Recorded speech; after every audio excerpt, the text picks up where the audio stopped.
Ibalik mo ang brilyante ko! Sandali. Anong kaguluhan na ito? Tera, Lamara.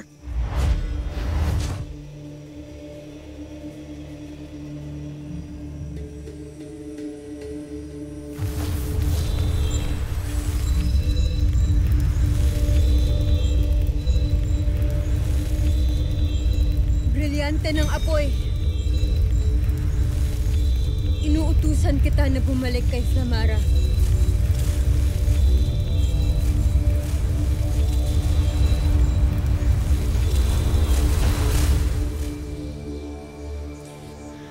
Verdure ete.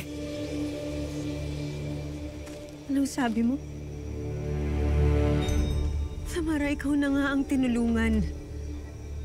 Ikaw pa ganyan? Paano kung nakuha nga nila ang brilyante mo? Tinulungan? Sinira mo ang aking planong paslangin si Mitena. Kung akala mong ibibigay ko sa kanya ang brilyante ay nagkakamali ka. Hindi ako katulad mong utak. Tao mag-isip, Tera! Nilalansi ko lamang si Mitena. Flamara, hindi pa rin wastong iyong ginawa sapagkat ang mga kalaban ay tuso. Sa oras na muling makuha ni Mitena ang alinman sa mga brilyante, ay tiyak na magagani maglahat. Batid ninyong muntik ng pumanaw ang buong Encantadia dahil sa pagkawala ng mga brilyante. Nunong Imaw, Yun na ang aking pagkakataon na mapaslang si Mitena. At may paghiganti ang aking anak. Flamara, kayo ay tagapangalaga ng mga brilyante. Walang katanggap-tanggap na dahilan upang ibigay ang mga ito sa iba. Hindi tamang iniisip mo lamang ang iyong sarili o ang iyong pamilya. Makinig kayo mga sangre.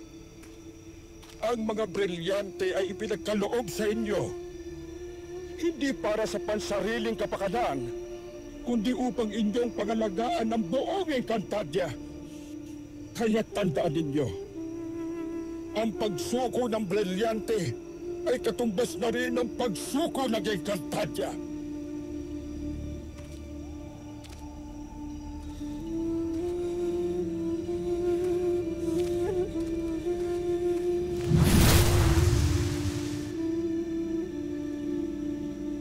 Hindi maaari ang ganito, mga sangre.